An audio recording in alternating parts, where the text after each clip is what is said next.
Hello everyone. आज की इस वीडियो में हम डिस्कस करेंगे एचपी टेट मेडिकल और आर्ट्स के पॉइंट ऑफ व्यू से कुछ इंपॉर्टेंट क्वेश्चंस जो mainly child development and pedagogy के ऊपर बेस्ड होंगे। तो फ्रेंड्स, अगर आप एचपी टेट जून 2022 की तैयारी कर रहे हो तो इसके लिए मैंने एक अलग से प्लेलिस्ट बनाई है जिसका लिंक मैंने डिस्क्रिप्शन बॉक्स में दे दिया है, आप वहाँ पर जाकर वीडियोस देख सकते हो। तो फ्रेंड्स, ये आज हम जितने भी क्वेश्चन डिस्कस करेंगे child development and pedagogy psychology के, ये प्रीवियस एचपी टेट के एग्ज़ाम में पूछे गए थे। तो मैं आपको जितने भी आंसर बताऊंगा वो फाइनल आंसर की के अकॉर्डिंग बताऊंगा। तो इन क्वेश्चंस के अपने शॉर्ट फॉर्म में नोट्स जरूर बना लेने हैं क्योंकि आपको रिवीजन के टाइम काफ़ी हेल्पफुल साबित होंगे। अब पहला प्रश्न है कि किसके अनुसार अध्यापक छात्र अनुपात जो है वो प्राथमिक स्तर पर 1:39 होना चाहिए। तो इस क्वेश्चन का जो करेक्ट आंसर है आपका ऑप्शन नंबर ए है। छठा भारतीय शिक्षण सर्वेक्षण के अनुसार अध्यापक छात्र अनुपात जो है वो प्राथमिक स्तर पर 1:39 होना चाहिए। अगला है शिक्षक की प्रभावकता को बढ़ाने के लिए पारस्परिक विश्लेषण पद्धति शिक्षा में किसने विकसित की। काफ़ी इंपॉर्टेंट क्वेश्चन है। Who developed the interaction analysis category system in education for increasing the teacher effectiveness. तो ये फ्लेंडर ने की थी। ऑप्शन नंबर ए इस क्वेश्चन का करेक्ट आंसर है। नेक्स्ट क्वेश्चन है वर्तमान में व्यवहार सुधार में प्रयोग होने वाली तकनीक जिसमें सही अनुक्रिया के लिए चेन टोकन द्वारा पुरस्कृत किया जाता है, ये किसे दर्शाता है। The current movement of behaviour modification wherein tokens are awarded for correct responses is a reflection of. तो ये आपका थॉर्नडाइक लॉ इफेक्ट जो है इस क्वेश्चन का राइट आंसर है। अगला है विद्यालय में अनुपस्थिति और पलायन का क्या कारण है। तो विद्यालय में अनुपस्थिति और पलायन का क्या कारण होगा। क्वेश्चन नंबर 4 का जो करेक्ट आंसर है आपका ऑप्शन नंबर डी है, ऊपर लिखित में से ही सभी। तो विद्यालय में अनुपस्थिति और पलायन का मुख्य कारण क्या होगा। पाठ्यक्रम में रुचि की कमी, शिक्षण का तुच्छ तरीका और अप्रभावी अध्यापक जो है, ये तीनों जो है वो आपके विद्यालय से अनुपस्थिति और पलायन का कारण है।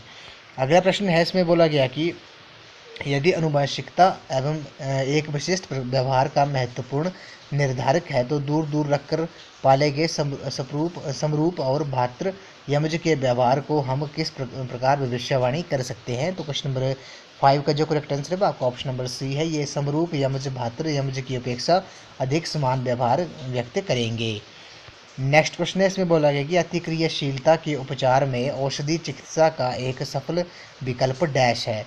A successful alternative to drug treatment for hyperactivity is. तो क्वेश्चन नंबर 6 का जो राइट आंसर होगा वो आपका ऑप्शन नंबर बी है, behaviour modification of behaviour management. तो क्वेश्चन नंबर 6 का जो राइट आंसर है वो आपका ऑप्शन नंबर बी है। अगला है चोम्स्की के अनुसार मानव में भाषा विकसित करने की डैश है। ये काफ़ी इंपॉर्टेंट क्वेश्चन है। क्वेश्चन नंबर 7 का जो करेक्ट आंसर होगा वो आपका ऑप्शन नंबर डी है।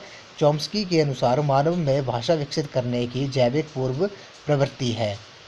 अगला प्रश्न है, इसमें बोला गया कि औपचारिक क्रियाओं की अवस्था के दौरान बच्चे शुरुआत करते हैं। During the formal operational stage children begin to. तो औपचारिक क्रियाओं की अवस्था के दौरान बच्चे शुरुआत करते हैं। क्वेश्चन नंबर 8 का जो राइट आंसर है आपका ऑप्शन नंबर डी है, सिद्धांतीय और परिकल्पित संभावनाओं के ढंग से सोचना। कब करते हैं। During the formal operational stage children begin to think in terms of abstract principle and hypothetical possibilities.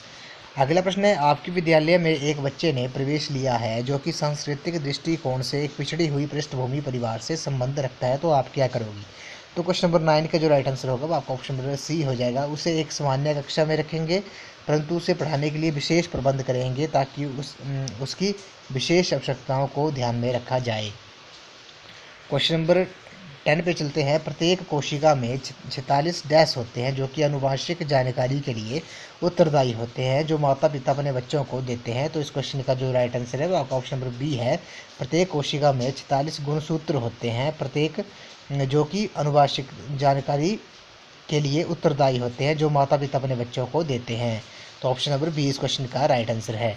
अगला प्रश्न है, डैश के अनुसार हम प्रत्येक जीवन की अवस्था में एक विशेष मनोसामाजिक दुविधा का सामना करते हैं। तो किसके अनुसार कि हम प्रत्येक जीवन की अवस्था में एक विशेष मनोसामाजिक दुविधा का सामना करते हैं। तो ये किसने कहा है। क्वेश्चन नंबर 11 का जो राइट आंसर है वो आपका ऑप्शन नंबर सी है।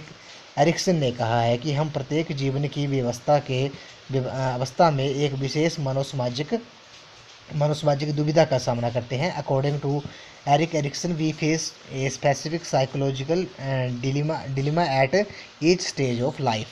अगला है, गर्भधारण से लेकर मृत्यु तक व्यवहार में परिवर्तन का अध्ययन क्या कहलाता है। The study of change in behaviour from conception to death encompasses. तो ये इस क्वेश्चन का जो करेक्ट आंसर है उसे क्या कहते हैं, इसे विकासात्मक मनोविज्ञान कहते हैं, डेवलपमेंट साइकोलॉजी कहते हैं। किसे कहते हैं, गर्भाधारण से लेकर मृत्यु तक व्यवहार में परिवर्तन क्या कहलाता है, ये आपका विकासात्मक मनोविज्ञान कहलाता है।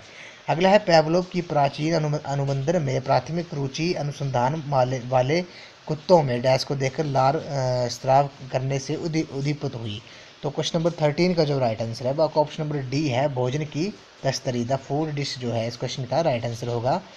Pavlov's initial interest in classical conditioning was stimulated when he observed his research dogs salivating at the sight of the food dish। अगला है वाइगोट्स्की की सामाजिक सांस्कृतिक सिद्धांत ये बताते हैं कि बच्चों का सबसे महत्वपूर्ण आविष्कार डैश के द्वारा निर्देशित होता है। तो क्वेश्चन नंबर 14 का जो राइट आंसर होगा वो आपका ऑप्शन नंबर डी है, अन्य बच्चों और वयस्क निजी शिक्षकों के रूप में। वाइगोट्स्की की सामाजिक सांस्कृतिक सिद्धांत ये बताते हैं कि बच्चों का सबसे अधिक आविष्कार अन्य बच्चों और वयस्क निजी शिक्षकों के रूप के द्वारा निर्देशित होता है। अगला प्रश्न है, निर्मितवाद जो मानव संज्ञान की व्याख्या है ऐसे शिक्षण उपागमों से संबंधित है जो कि बढ़ावा देते हैं। तो वो किसे बढ़ावा देते हैं, इस क्वेश्चन का जो राइट आंसर है आपका ऑप्शन नंबर ए है, सक्रिय अधिगम अर्थात करके सीखना। Constructivism is as a description of human cognition is often associated with educational approaches that promote active learning और learning by doing। अगला है, अरुण का कक्षा में हुड़दंगी व्यवहार समाप्त हो गया है जब अध्यापक और अन्य छात्रों ने उसकी तरफ ध्यान नहीं दिया, तो इसे क्या कहते हैं। when Arun disruptive classroom behavior stops because the teacher and the other students no longer pay attention to the behavior is called। तो उसे क्या कहते हैं। क्वेश्चन नंबर 16 का जो राइट आंसर है वो आपका ऑप्शन नंबर बी है।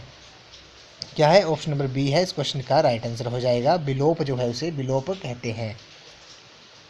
अगला प्रश्न है, इसमें बोला गया कि गलती करके सीखना का सिद्धांत किसने दिया था। Who proponented the trial and error. तो ट्रायल एंड एरर थ्योरी है वो आपकी थॉर्नडाइक ने दी है। ये आपने काफ़ी इंपॉर्टेंट क्वेश्चन है, ये आपने नोट कर लेना कि ट्रायल एंड एरर थ्योरी जो है वो आपकी थॉर्नडाइक ने दी है।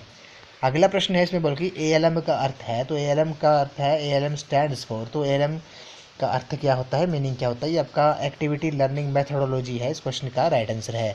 अगला है, विद्यार्थियों के बुद्धि परीक्षण स्तर की गणना करने का फॉर्मूला क्या है। What is the formula of calculating the IQ level of students. तो ये इस क्वेश्चन का जो राइट आंसर है ऑप्शन नंबर ए है, MA/CA mental age upon chronological age multiply by 100। Next question है, निम्न में से व्यवहारवादी मनोवैज्ञानिक कौन सा है। Who is the behaviourist psychologist among the following. तो इस क्वेश्चन का जो करेक्ट आंसर है आपका ऑप्शन नंबर ए है, जॉन वाटसन जो हैं वो आपके व्यवहारवादी मनोवैज्ञानिक है। अगला है, इनमें से कौन सी ग्रंथि को मास्टर ग्रंथि भी कहते हैं। काफ़ी इंपॉर्टेंट क्वेश्चन है।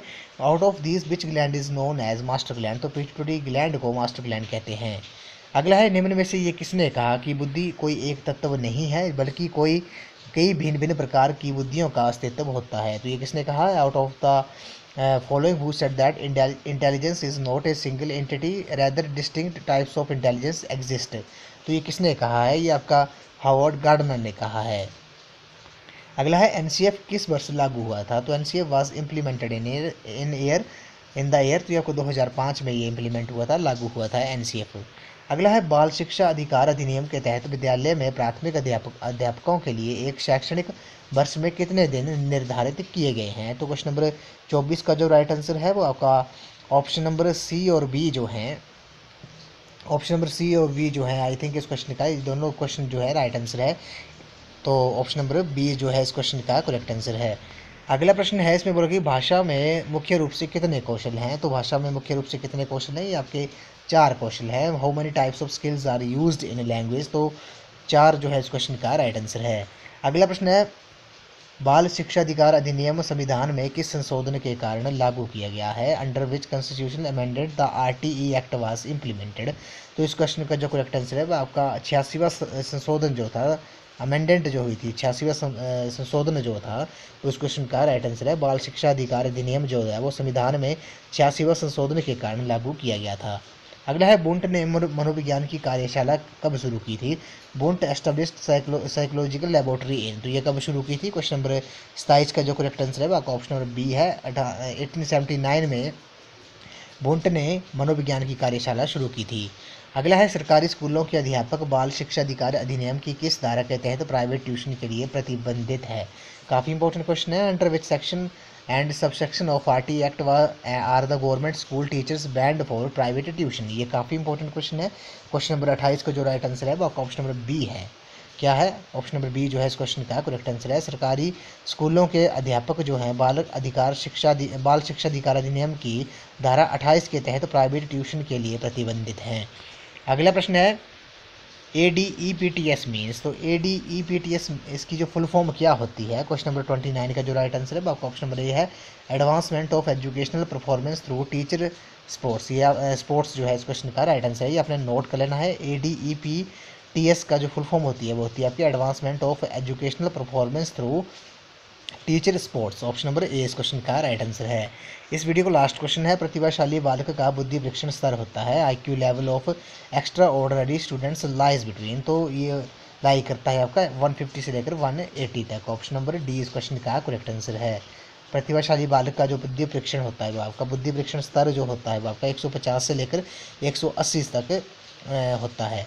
तो ऑप्शन नंबर डी इस क्वेश्चन का राइट आंसर है। तो फ्रेंड्स आज की वीडियो में बस इतना ही। आज हमने HP टेट मेडिकल और नॉन मेडिकल और आर्ट्स के पॉइंट ऑफ व्यू से साइकोलॉजी के कुछ इंपॉर्टेंट क्वेश्चन डिस्कस किए जो प्रीवियस HP टेट के एग्जाम में पूछे गए थे। तो फ्रेंड्स आई होप आपको वीडियो पसंद आई होगी, तो वीडियो को लाइक शेयर एंड सब्सक्राइब जरूर कर दें। अगर आप HP टेट जून 2022 की तैयारी कर रहे हो तो इसके लिए मैंने एक अलग से प्लेलिस्ट बनाई है जिसका लिंक मैंने डिस्क्रिप्शन बॉक्स में दे दिया है, आप वहाँ पर जाकर वीडियोज़ देख सकते हो। तो आज की वीडियो में बस इतना ही। तो थैंक यू फ्रेंड्स।